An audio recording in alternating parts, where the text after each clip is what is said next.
یہ تو ہے 53 برس کا معمول. یارو آؤ ذرا 3 برس شیب ابی طالب کے بھی تک لیں.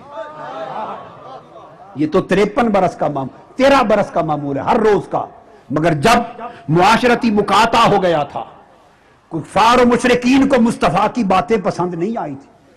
ان کی اٹھتی ہوئی تحریک ان حکمرانوں کے تخت کو، ان کے قریش اور سرداران مکہ، کفار سرداران مکہ، ان کے تخت کو مصطفیٰ کا وجود خطرہ لگنے لگ گیا تھا.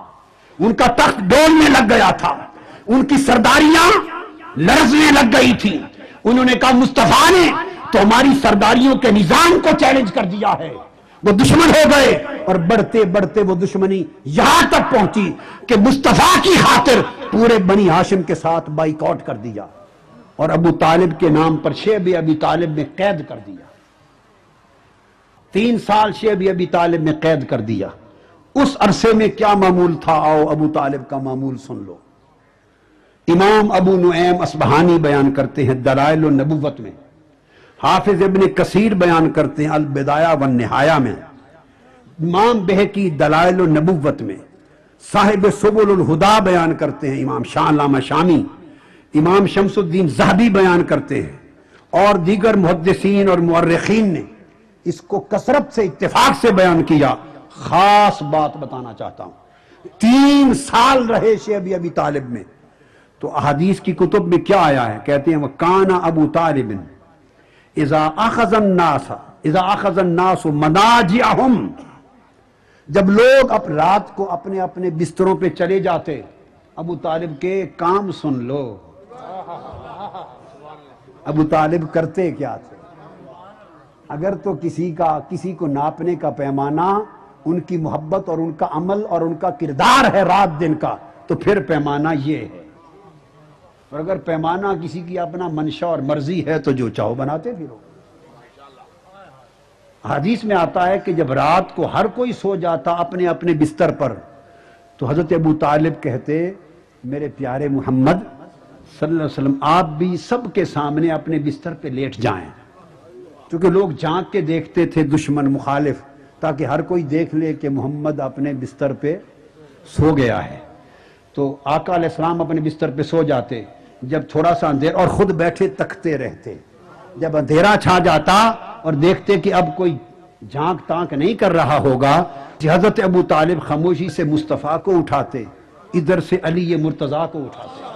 ہائے کہ کوئی بدبخت اگر رات کو تلوار لے کے حملہ کرے تو میرے علی پر ہو جائے، محمد پر نہ ہو. اب مجھے اپنے ایمان کے ساتھ قسم کھا کے بتا دو کہ اگر بات بڑی خاص ہے، بعض لوگ یہ کہہ سکتے ہیں کہ انہیں بطور بھتیجے کے، یتیم بھتیجے تھے، یتیم بھائی کے بیٹے تھے، محبت بہت تھی، محبت بہت تھی، اور یہ صرف وہ طبی نسبی محبت کی وجہ سے ایسا کرتے تھے. مان لیا، کوئی شک نہیں بڑی محبت تھی، مگر یہ بات میری سمجھ میں نہیں آئی. جتنی محبت ہو، لاکھ ہو، مگر بے پناہ محبت کے باوجود کوئی اس محبت کے ساتھ بھتیجے پر بیٹا بھی قربان کرتا ہے؟ بھتیجے پر کوئی بیٹا قربان کرتا ہے؟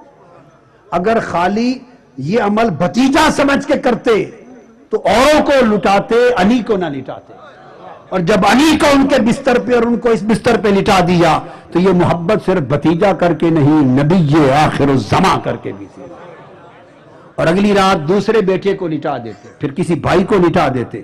چچا زاد بھائیوں کو 3 سال تک ایک رات بھی مصطفیٰ کو اپنے بستر پہ سونے نہیں دیا، 3 سال تک. اور بنی ہاشم کے جوانوں میں سے، اپنے بیٹوں اور بھائیوں میں سے، بھتیجوں میں سے ایک ایک کر کے بستر پہ لٹاتے تھے. یہ ابو طالب کی وہ قربانی ہے. ارے ساری بات چھوڑ دو، خدا کی قسم ان 3 سالوں کی راتوں کی قربانی کا تصور نہیں ہو سکتا. ایمان والوں کے ایمان ابو طالب کے 3 سالوں کی راتوں کے اس عمل پہ قربان ہو جائے.